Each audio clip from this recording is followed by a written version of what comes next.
Itong kuryente, binubudol tayo nitong Meralco eh. Bakit? Kasi yung systems loss, sinabi na nga yan noon din ni Senator Marcoleta, charge pa sa atin. Mhm. Ngayon, brownout sila. Siguro, dahil nagko-conserve sila ng energy o may failure sila sa kanilang mga Ayun. ano-ano dyan, mga distribution, pero hindi naman po tama ay yung ating consumers, tayo ang Babayad. nagbabayad ng systems loss, tsaka yung mga libreng kuryente ng mga seniors, ay sa atin din po nakakarga yon. Okay. Okay lang po yung libre ang mga seniors, pero dapat po nakakarga na po yun sa Meralco. Correct. Kumbaga kawang-gawa na nila yon, di ba? Part na yun ng kanilang sana ay palitan na yung franchise nila na sana yung mga ganyan ay parang discount na yun nila o kaya ikarga nila sa gobyerno. Pero sa ngayon, kaya po nagrereklamo ang mga consumer dahil tumaas na ang kuryente, yung systems loss na noon pa, 19 kupong-kupong pa, ay naka-charge pa rin sa atin. Opo. Yan po ang problema ngayon sa ating kuryente at ang masaklap pag nag-solar ka, Ah. paglagay ka ng solar, ay kailangan ka pang inspeksyonin ng Meralco Ha? at bibigyan ng go signal. Oo! Oo, may Ba't mga ganun ganun? na. Ibig sabihin nakatali ang kamay natin si Meralco kung ako'y magpapasola? Opo, Abay, libre matindi naman ang yan, oh. araw. Bakit sila makikialam? Oo nga.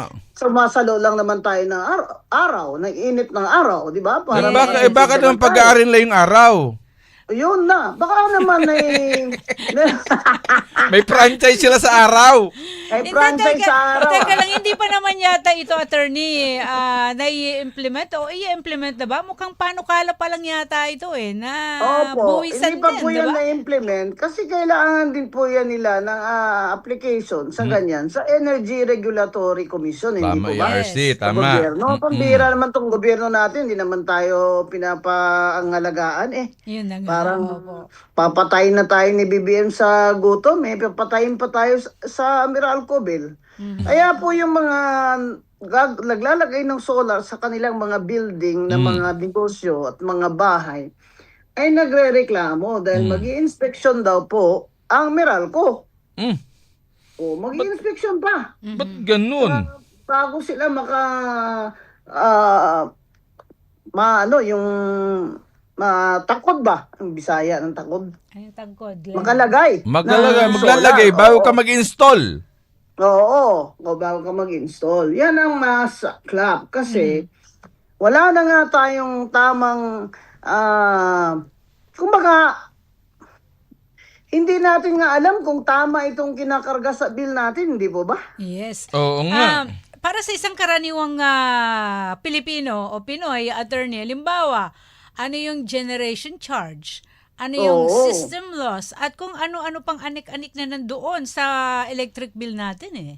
Oo, di ba hindi na maintindihan ng tao kung bakit dati ang bill niya ay 1.5, ngayon ay 5,000? Yes. Di ba? Ah, Parang tapos grabe. iba-brown out nila tayo ng rotation every 2 hours. Oh, mayroon. Aba, May banta kung pa nga negosyo yung po. NGCP attorney, baka daw next month magkakaroon naman dahil sa El Nino. Ang tanong ko naman, attorney, alam pa nila yon na magkakaroon tayo ng brownout. Bakit ngayon ayaw nilang remedyon? Laki-laki naman ang kita nila. Tama po. Tsaka ito, every year naman po yung El Nino. Hindi po ba? Yes. Tama. So every year na yung mga disaster, every year na yun. Bakit ngayon lang sila? Ngayon, parang wala bang plano? Parang pinapahirapan talaga ang mga tao.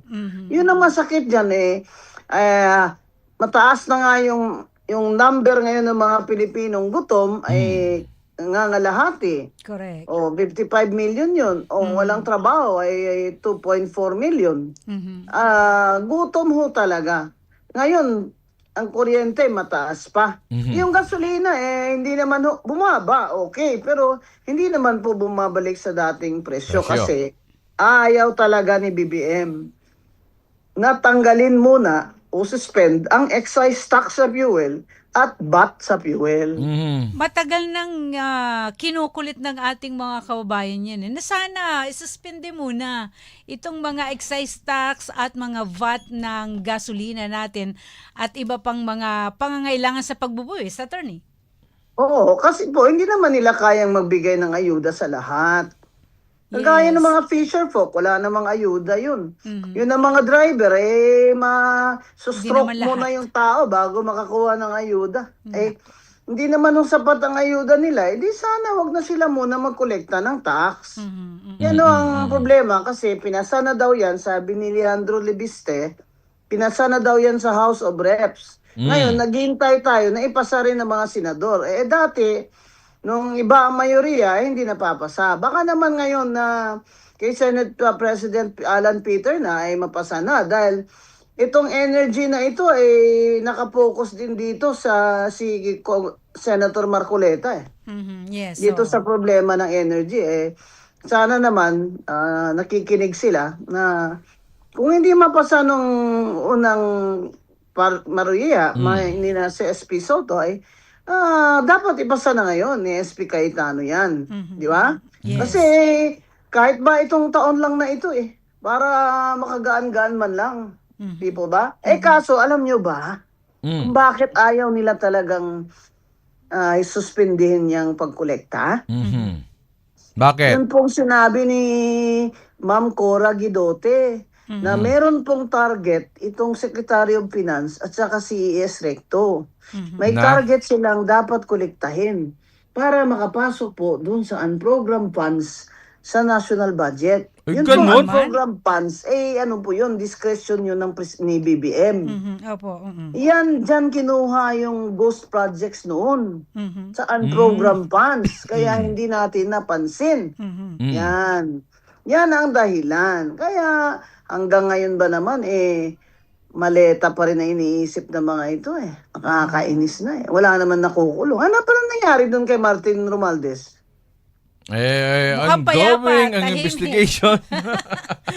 Pambira Diba? naman si Ombuds. Parang natuon ang pansin natin ngayon dito sa kaganapan naman sa Senado, attorney. Ang sabi po ni DILG Secretary John Vic Remulla, hindi under attack ang Senado batay sa timeline na nakuha na sa may CCTV. Ano po yung take nyo rito, attorney?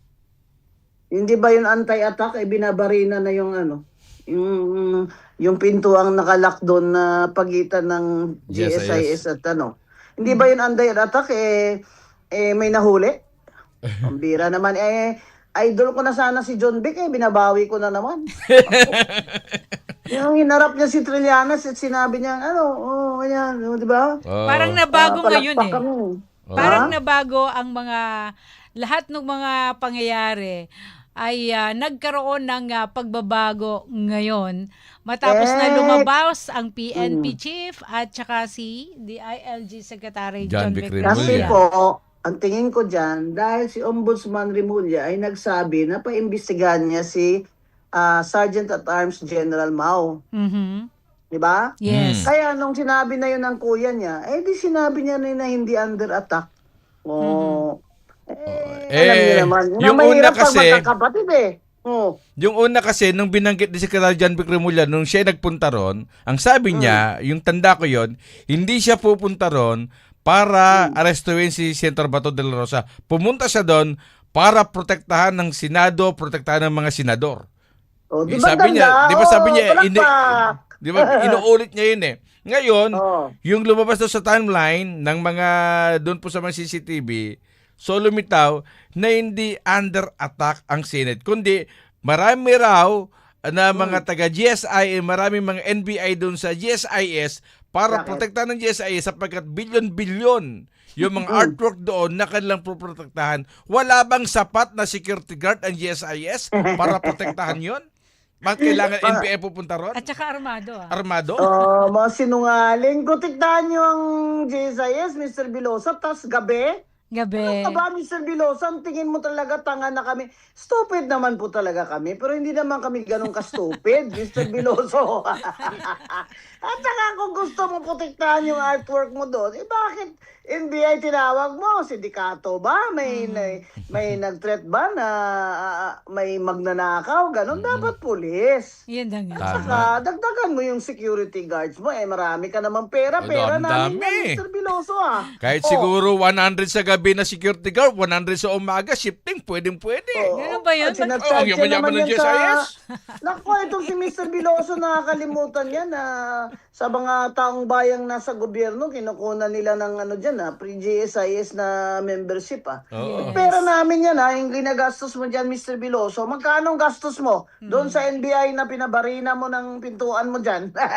Oh, di ba? Pagsasaayos daw yon ng mga painting doon sa GSIS. Hindi pag attorney. pagprotekta. Oo. Pero tama naman si attorney, edi mag-hire ka ng 200 security guard, 200 sa gabi, 200 sa umaga. Oo, at saka para walang discrimination, kalahati doon babae na security guard, di ba? Para may trabaho naman ang mga babae. Tama. Mr. Biloso. Oo. Pero ang nangyayari nga ngayon, Glenn, at Attorney Guanzon, kahapon nga pala, naalala ko, na ang ombudsman ay nirequest lahat yung mga pangalan kinuha ng mga media na nag-cover sa mga pangyayari noong nakarang linggo. Yung nagkaroon ng putukan, Abay, nagkaroon kasama ng na pala ganun.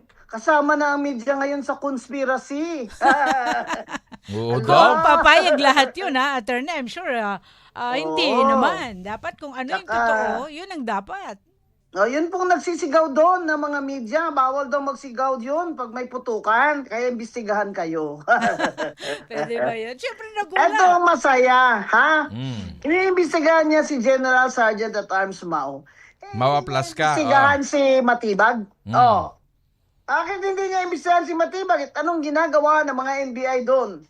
Bakit may taong nahuli na siya ay naka-NBI na may gamit siyang nakatatak NBI at inamin ng tao na siya ay NBI volunteer. Kunyari pa yan, agent yan. Ngayon, kailangan ilabas nila, tingnan kung yan ba ay nasa payroll ni Matibag sa NBI. Kasi ibig sabihin, we are spending taxpayers' money to perform illegal acts. Yun.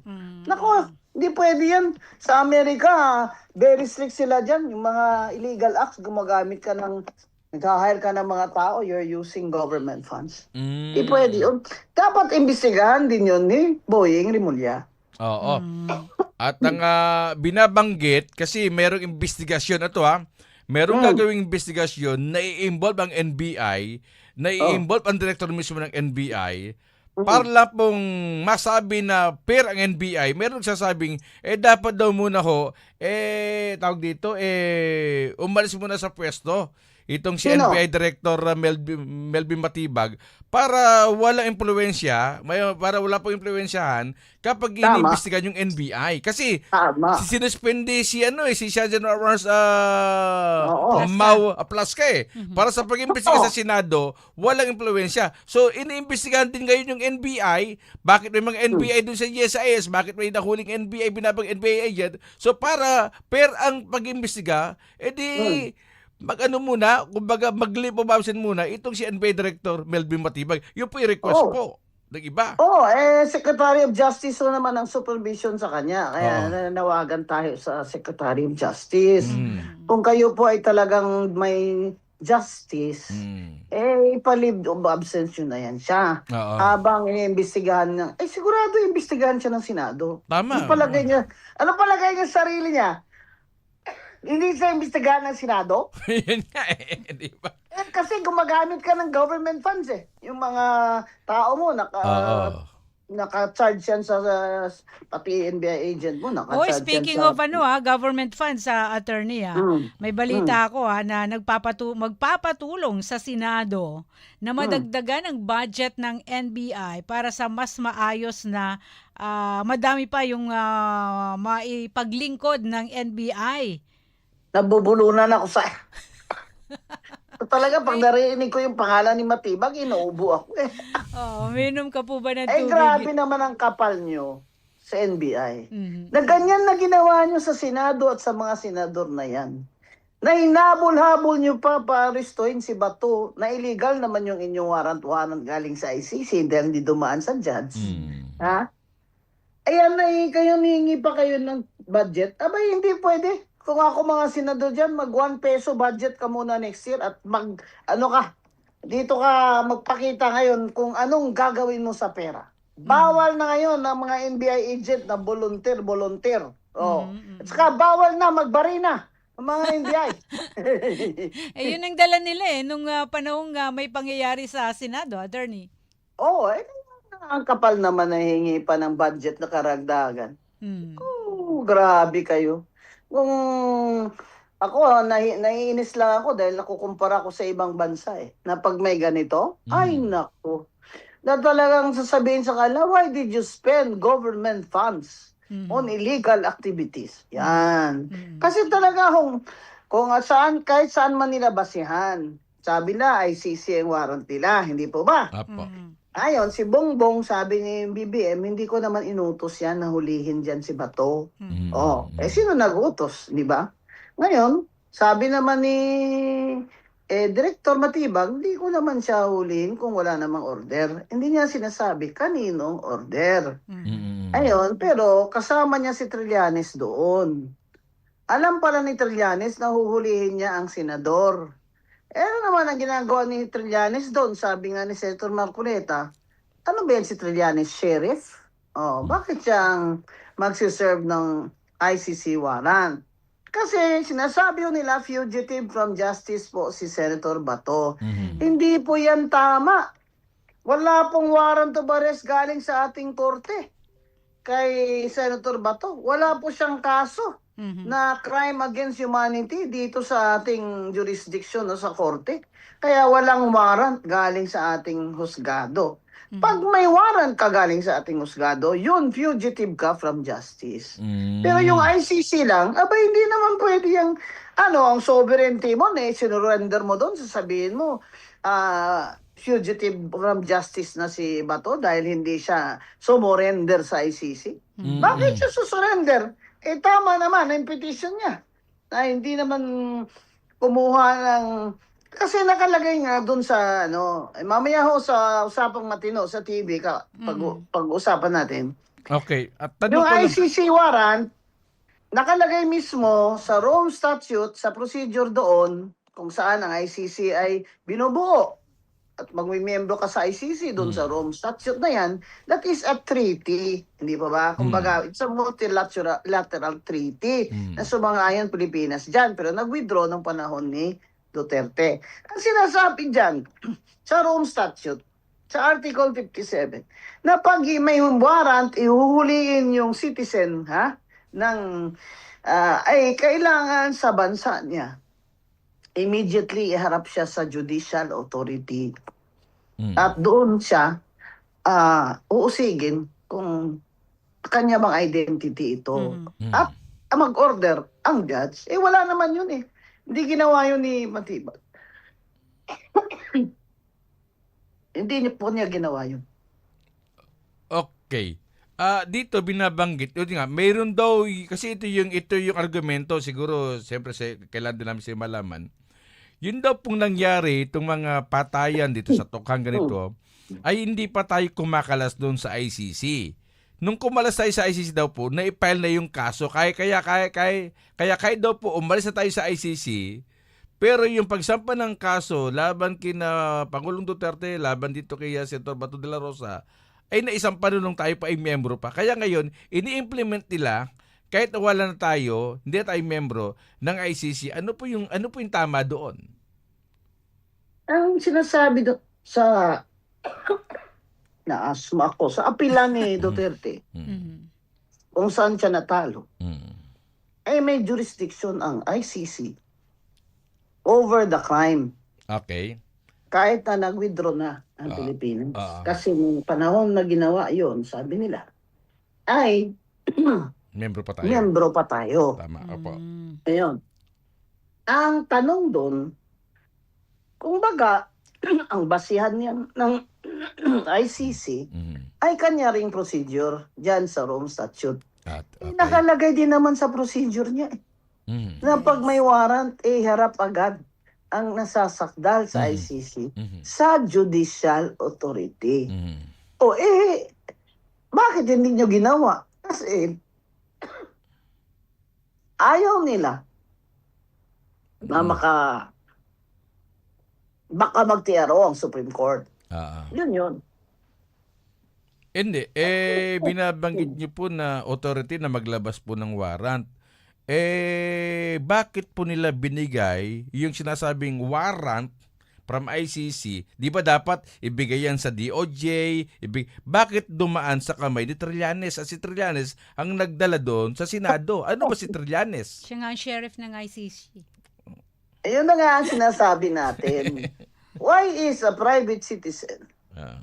trying to perform or assisting in the performance of a government function? Mm-mm. Which is so important dahil nag-aaresto ka ng citizen Mm. na may karapatan sa Bill of Rights ng Konstitusyon. Apo. Ano yung karapatan niya? Mm. The right to due process. Mhm. Kasi di-deprive mo siya ng kanyang liberty and life. Mhm. Hindi, no person shall be deprived of life or liberty or property without Apo. due process of law. Okay. Kaya yan po, kaya siya, maliban dun sa Rome Statute na procedure, may karapatan po siya dapat na iharap talaga siya sa husgado ng Pilipinas para siya naman ay makapagsalita doon kung ano ang kanyang, kunyari, yung depensa niya ganito, kunyari lang, ay hindi po ako yung Senator De La Rosa. Mm. Magkapangalan lang kami. Mm. Ayan.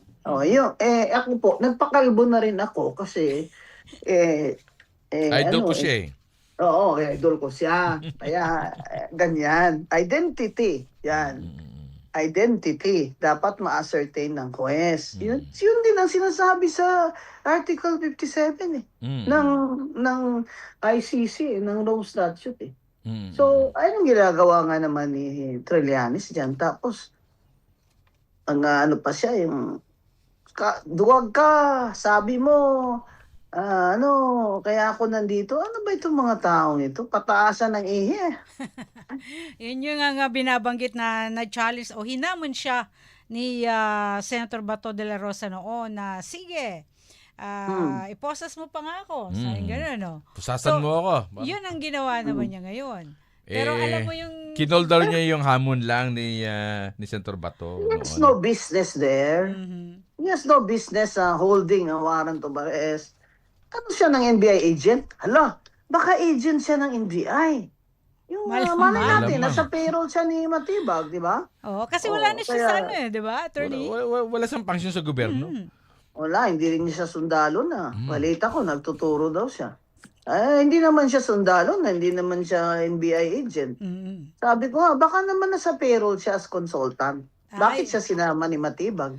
Yan yung Aba, mga ghost Dr. Matibag, official. ilabas mo na. Ilabas mo na at kailangan makita yan ng COA. Yung listahan ng mga empleyado mo dyan at agents, subpoena yan ng Senado. Ayan ka, yari ka na ngayon. Naghingi ka palang budget, di hearing ka. Tapos padala dito yung ano mo, yung payroll mo. For the last 3 years, dalhin mo dito ang payroll mo. Ayan na. Yan, sino-sino Di ba? kaya? Oo. Hiningi niya eh. Yan ang problema. Pag kinalaban mo yung Senado, na siyang pumapasa ng budget ng ahensya mo. Ang lakas pala ng loob naman ni Matibag kasi congresswoman ang asawa. Mhm. Ay, kaya pala Oo. nandun siya sa mababang kapulungan, sa kamara. So, ibig Kasi sabihin, nga, doon ang misis niya di ba? mhm. Siyempre, gumoto naman yun pabor sa impeachment ni VP Sara. Iba nga may politika talaga si Matibag. Nakakatakot naman po ng NBI director, may ganyan. Na impluwensya ng politika. At saka, masyado pong malakas ang dating. Mhm. Nakakatakyot. Pero sa tingin ninyo, may chance ba na ito ay maiayos o magkaroon ng pagbabago sa sistema ng mga ganitong kalakaran? Kailangan po, yung budget nila, ang unang hihigpitan ng Senado ngayon. Ha? Okay. At majority naman ngayon Senate President Alan Cayetano. Kasi if the government, meaning the BBM administration, will not hold Matibag to account for all these acts in the Senate, not only for one day, but another day. Di ba yung pagbabarina, succeeding day yun? Oh. The Senate can hold them accountable through their budget and through their aid of legislation. Ayun. Maggagawa po ng batas na hindi ka na pwedeng hindi na mula ngayon etong mga law enforcers ay pag nagsiserve kayo ng mga ng mga warrant ay naka-body camera kayo para kayo ay lahat ipakita nyo dito yung body. Walang body camera, di ba? Wala, Pansin. attorney. Wala silang Wala body akong cam. napansin, batay sa mga napapanood natin at saka yung mga video clips, hinggil sa mga nangyari. Basta pansin natin, may Walang mga body cam, dalang armado ang mga lumusob doon sa Senado. Ito pa, attorney, Tapos, oh. Kung daw sinuspende ni Ombudsman Boying Rimulya si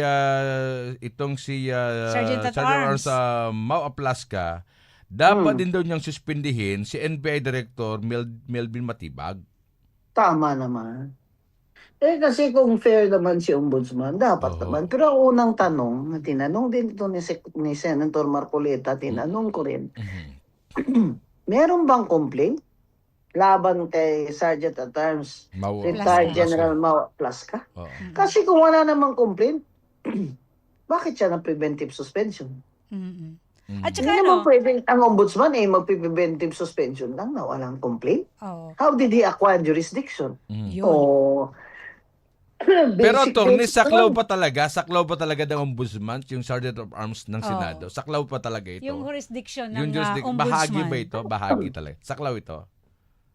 Kung meron pong complaint na Anti-Graft and Corrupt Practices Act, Pero kung wala, Kung wala naman, diba, ito Glenn? nangyari sa baka Walang karapatan negligence siguro, oo. or mayroon bang sabuatan ano ba, so talagang papasok din doon ng ombudsman. Ano bang ground ng ombudsman na magsuspindi siya? Anti-Graft and Corrupt Practices Act. Ano pa po? Yan na. Yun Kaya lang? it covers criminal and administrative. Okay. Doon sa administrative, doon niya sinususpende. Nasa ng complaint. Yun. So pag sinabi Oo. nating administratibo, Kailangan may dapat complaint. may reklamo. May complaint. Kahit sa criminal, dapat may complaint. Kasi in every complaint, there is an administrative and criminal liability for government officers and employees. Ngayon, sino naman magpapatubad ng suspension? Aha. Hindi naman pwedeng ibang tao. So, kakasuspende lang ng ang compliance na suspension. Kung maniniwala sa kanya si SP Cayetano, ay si SP Cayetano lamang. Yes. Dahil ang boss ni Plasca. Sergeant at Arms ay ang Senate President. Yes. Hindi yan maniniwala sa ombudsman. Papasok pa rin yan. Kasi yun ang boss niya, ang Senado eh. Anong gagawin ngayon? Di nag-clash na. Nag-clash na yung Senado. Anong gagawin niya ngayon? Suspend niya rin mga senador. So, asan na yung separation doon na attorney? Kung gano'n ang mangyayari. Complaint wala siyang jurisdiction. Pag wala namang complaint, alam niya yun galing-galing niya abogado, galing pa sa UP. Dapat ang pagtuunan pansin ni Ombudsman Rimulya ay ang pagpakulong sa brad niya na si Martin Romualdez. Yan. Nililihis naman ng atensyon natin Diba? Okay. May kung ano-ano, pero si Martin nasaan na. Diba? Baka mamaya nakalabas na sa Switzerland na yan. Diba? Attorney, Yan ang dapat pagtuunan niya ng pansin dahil yun naman ang gusto ng mga tao.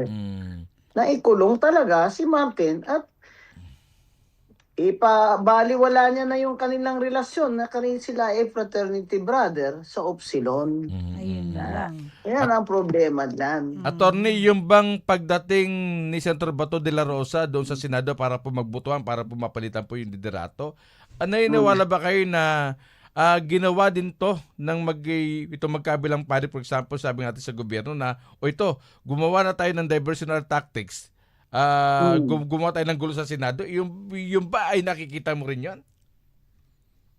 Oo, dahil alam nila na darating si Bato. Alam nila yun. Ang dami intel funds na pera natin dyan eh. Kung kanino-kanino nila yan binabayan. Binabantayan naman nila yan si Bato eh.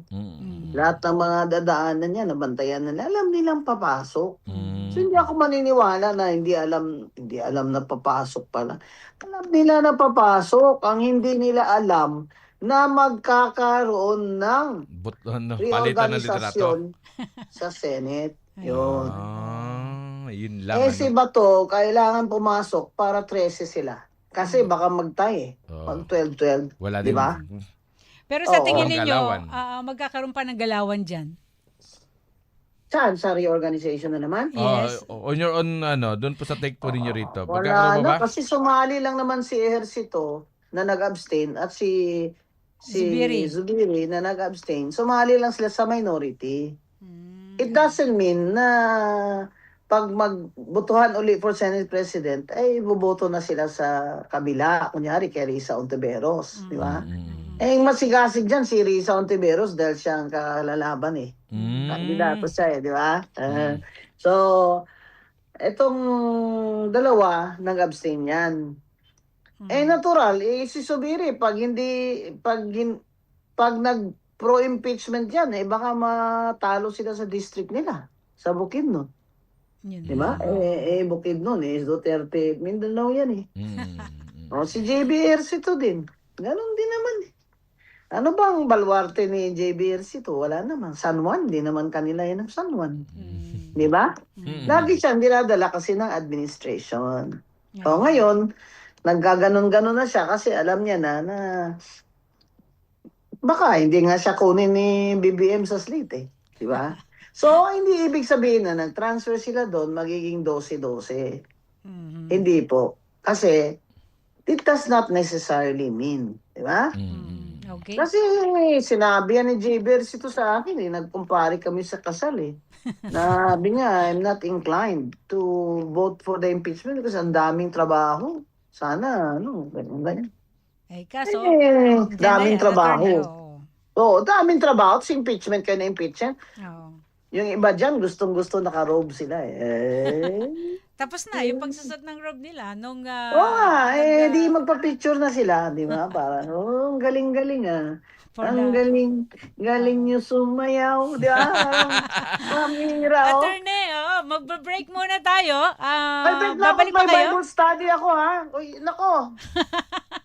Okay, so see you later, Attorney. Maraming salamat. Ayoko mali. Maraming Ayoko mali sa Bible study, ha? Sige, sige.